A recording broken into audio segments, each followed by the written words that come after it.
Okay, we're here today with Patricia Hamilton, who is the editor of Conscious Living magazine. And as I've said before, I've just come back from the Conscious Living Expo in Perth, which was an amazing 4-day event. And I really wanted to catch up with Patricia and speak with her about conscious living, about the expo, and about her impression of what's happening in the world of health and consciousness today. So Patricia, I know that you're very tired and it's been a huge job, but tell me what your impression of the expo was and how you feel about how it went. Well, I was really very, very happy. I felt that we achieved what our intent was, which was to create an environment where everybody could interact and connect and have an experience that would really be expansive. And it was a very harmonious event over 4 days. I think being smaller than we normally have, we had about 95 booths. And also the balance between the speakers. We had 2 stages, the practitioner stage, and we had the talks theatre and the main stage. And I think it created enough space for people to go to a talk and then go and talk to people about products at the booths. And there wasn't a lot of busyness. So what I was noticing was that the people that came were really engaging with exhibitors and speakers and talking and learning, and also people were saying how wonderful the people that they met were, how open people were. So my sense is that we've really gone through a shift. Like there's a real sense now that we've arrived to a place where there's enough familiarity with natural therapies, with holistic approaches to health and consciousness, that people are aware of how it's working now. So it's not as it used to be in the early days, where people would come in very, very curious, what's this about, having no idea or no experience. Now there's a lot more, I suppose I sense that people are really coming into their own purpose as well within their own lives. And so they are connecting with those people on the booths and practitioners and speakers who are in some way complementary to what they're doing or what they're searching to express now. So I can really agree with that. I definitely, I've said to you, I've been to an awful lot of expos, but I got such a good feeling from this expo. The people who came were open to learning, and I learned more from them than I actually shared with them. They were fantastic practitioners. There were parents from all different walks of life, and I just found it a very empowering experience being there, which was just great. So I haven't ever been to one of these Conscious Living Expos before. The breadth of speakers that you had there, is that the normal sort of subject? There was everything from spirituality to health to, so many different issues. Is that the normal range of issues that you cover, or did you concentrate more on one particular subject this time? Well, conscious living, my vision has always been that consciousness is about everything. It's infinite, so it's not limited to health or sustainability, the environment, or metaphysical, psychic, or personal development. It's all-encompassing. I mean, it affects every aspect of one's life. So I always aim to get a good balance on the program, but I felt this year that we really needed to be focusing a lot on health and the practical elements of health, nutrition, and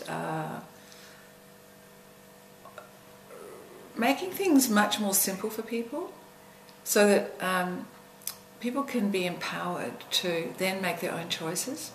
So I think it's last year it was more metaphysical and a little bit more out there. This year was much more about, well, who am I now in my life, and how can I move forward with all the changes that are taking place, and what's going to support us, physically, emotionally, mentally, spiritually. So I always aim to have a fairly rounded range of talks. And also every year it does depend upon the energy and how the energy is moving. Right. Because it does seem to manifest itself in a certain way or a certain direction, and speakers get attracted, and so it goes like that. Because I noticed there was a lot of practical information there this year. Yeah, that was the intention. Which was, I found really fantastic. Yeah. Incredible speakers and a really good venue, a good feeling too. And you also had an emphasis on babies this year. So can you tell us a little bit about that?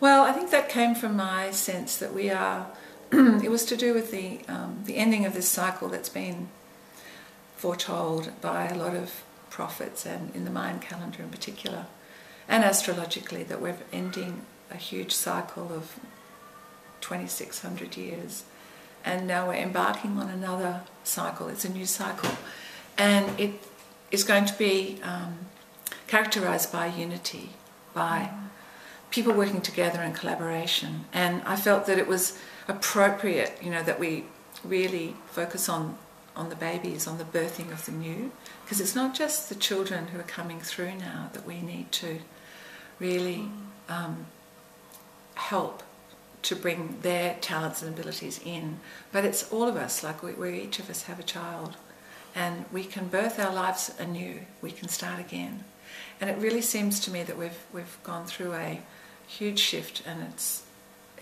moving away from the patriarchal paradigm that we've been in for so long, and it's the emergence of the feminine, the softness, the nurturing, and the women who are the educators, the teachers, and the mothers. So it felt to me that now we are nurturing and bringing into being a new world, and the women are the ones that are most suited and have been prepared for this. And so that was the other aspect that I felt came through very, very strongly, was the strength of the women, the speakers. I mean, I remember when I went to see you at the Nexus conference, and out of all the men who were speaking about all the technical stuff and conspiracy theories, it was the women who touched me, because they are connected with the source. They're not just coming from the information or the mind. So there's a connection through the heart and through the being. So it's more complete. It's more of a circle. Yeah. And do you feel hopeful? Like do you feel hopeful with these changes? Absolutely. Yeah. I could see that there are so many light beings now awakened and working on the planet, that this is the new. This is going to be the new way. The old is crumbling, and it's just going to, it's going to give up a fight, as you know, with your incredible challenges. And of course we had situations as well during the show where there were certain people wanting to, invade and not respect the harmony of what's being created. Yeah. So I've felt that it's the strength of the women in the ability of women to give birth. The birthing of the new comes through the woman. As a woman births the child, the woman actually births the new creative ideas that are going to create the new world. And so it is coming through the women, and it does have to come from a pure place with no agendas. So there was an amazing spirit of collaboration where we had an incident where, in actual fact, the woman who was doing the baby blessing fell off the stage and shattered her ankle. And so immediately there were women, there was a nurse, people just came, and very quietly, no one even would have known what was going on. She got rescue remedies, she was looked after, and then she was taken to the hospital. And there she is now, women have been visiting her, and she's having a wonderful time. And there wasn't a problem, it was like it was just taken care of. So I sensed that this was was confirmation that we have arrived, that we have created enough of that connectedness and collaboration for us now to build the new earth and the new world. And that change is something that we've spoken about in our last editorial in Living Wisdom, and I know that you've spoken about it in the editorial in Conscious Living too, which was very interesting, very much along the same lines of change. And change can sometimes be difficult because we don't feel comfortable when things change, because we like, even if where we are right now is not where we want to be, we know it. And it's hard to move past that. So you're feeling like we are actually moving in the right direction. Yes, absolutely. And that's fantastic. I'm feeling that myself as well. So it's really good. And with the expo, when the expo is planned and when everybody comes together for this, is it? Do you feel that the community is actually supporting you in what you're doing here? Do you find the same people coming back year after year and learning more and wanting more all the time? Is there a real? I'm trying to think of the right word. Is there a following, I guess, in the community? Oh, there is definitely a big following. I mean, every year I see people who come back year after year after year, because it's like. And for all of us, we reconnect with each other. And so it is a kind of community focus. It's always been a place of connections more than... I mean, the trade and the business is happening and the learning is happening. But at the core of it, I feel, is really the connections that happen between people. Yeah. And so there is within the community of conscious living people, those followers who will come back. And there's, of course, the exhibitors and the speakers who are also part of that community as well. It's a little bit more challenging with the wider mainstream community in Perth, because I'm experiencing that there's... What I'm really noticing, because I live in Denmark, and I live in a very small community of 6,000 people, and there's a high proportion of conscious people who are very open. Right. So when I come up to Perth, I'm really noticing that there's the divide between the conscious people and the general public, because it's like there's a vibrational shift, and there's such... Before there used to be, oh well, we're all one group of people, but I can actually now clearly see that there are two realities emerging. Yeah. And so, you know, we had that situation with Channel 10. Yes, can you let our absolutely. listeners know what happened with that? Well, as soon as we sent out the press release, the media release to the media, with Meryl Dorey being a keynote speaker on the issue of vaccinations, we had an arrangement with Channel 10. We were advertising with them, and they were sponsoring the expo and giving us extra spots. And so I was about to put their logo on everything. I had actually put their logo on the program already, and I got a call from the sales rep and said, look, I've just been asked to tell you that that Channel 10 would not like their logo put on any further advertising material.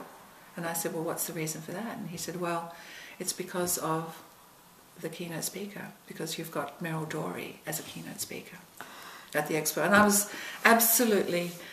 was flabbergasted, because